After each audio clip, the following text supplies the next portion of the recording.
Momshi Tony and Ila Arden. welcome to our Vlog. Hi mga Momshies! Another day, another vlog-vloga na naman. Gusto mo yarn? For today's video nga mga Momshies, habang hinihintay ko na maglabasan sila Akila, bigla nga may dumating na manliligaw ko. Ay! Ito na nga lang daw niya ako liligawan dahil nga daw strict ang parents ko. Ay, huy! Diyan na nga si Daddy Bongbong dahil nga hinihintay na lang namin maglabasan sila Akila para maihatid nga niya kami pauwi sa bahay. Pas nga lang ng ilang minuto ay ayan na nga, nagbukas na nga ang classroom nila Akila at nagulat nga ako sa ginagawa ng anak ko dahil akala ko talaga ay nagliligpit siya. Ano naman pala pinagpatong-patong niya yung mga bangko ay para makasayaw siya. Akala ko naman talaga ay nag-cleaners. Ay! Tapos nga niya, kinuha ko na nga agad yung mga gamit ni Akila para ilagay sa tricycle at ito nga, naglaro na naman siya. Ano nga, sumakay na nga kami kagad sa tricycle at tingnan nyo naman ang ginagawa ng anak ko. Talaga naman sinusubukan niya mag-drive. Mauuna pa talaga matutunan i-drive ni Akila itong tricycle namin kaysa sa akin.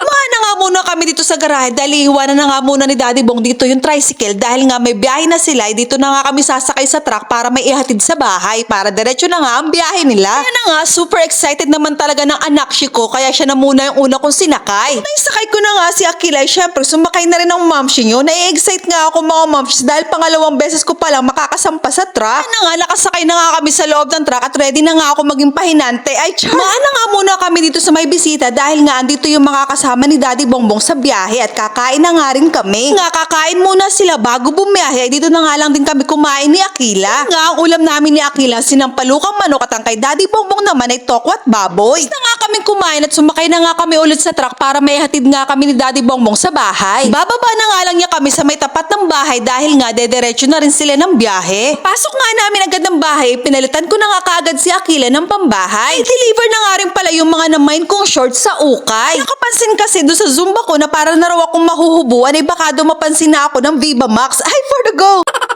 Naman, nagmay na nga lang ako ng mga shorts sa ukay dahil nga mga momshies, yung mga shorts ko talaga ay nagluluwagan na talaga sa akin. Tapos kung ang tingnan yung mga shorts ay ayan, agad-agad ko na nga silang sinukat isa-isa. Yung mga shorts na to ay talaga naman nagagandahan ako kaya lang hindi ko alam kung ano bang pwede kong i-partner sa kanya dahil nga tingnan nyo naman yung design, medyo naguguluhan talaga ako. Char! Ayan na nga, sinukat ko na nga yung mga natitira pang shorts. O diba mga momshies, talaga namang sa halagang 180 ay meron akong 5 shorts. At ito na nga yung panghuli na talaga naman natutuwa ako dahil meron siyang pa-eksenang ganon. Bibigyan ko nga ito sa pagsusumba namin bukas, araw ng Huwebes. Ay, for the go! Tapos kung ang masukat ang lahat ng shorts ay ito na nga ang eksena, si Akila inaantok na dahil nga busog siya. Kaya na nga, kita nyo naman mga momshies na kahit 4 na taon na nga si Akila, talaga naman dumedede pa rin talaga siya sa akin. Iba pa nga talagang dumede, nag-exhibition pa. Ay, for the go! Mga oras ka ngayon, nakatulog na nga kami ni Akila, mga momshies. Gising nga ako dahil nga umuulan ay meron akong mga sinampay na ninilabahan ko nga ng mga basahan pero wala na nga ako magagawa dahil puyog na to sa ulan. Tulog pa more. Huy!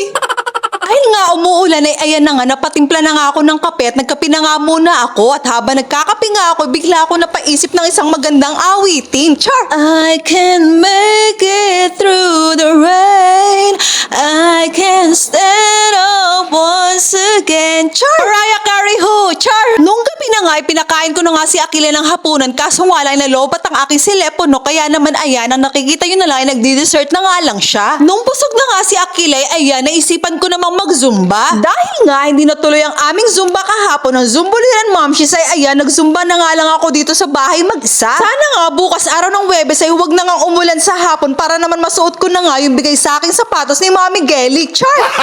Tapos na nga ako mag-zumba sa mga oras na yan kaya naman ito si Akila nag-take over sa ating vlog. Kung nakapahinga na nga ako, inaligo na rin ako kagad mga Momshies at pagkatapos ko nga maligo ay nililisan ko na nga rin si Akila at pinilitan ko na nga siya ng pantulog. So ayun lang ang aming ganap ni Akila mga momshies for today's video. Please follow, share, react our vlogs for more upcoming videos. Thank you po.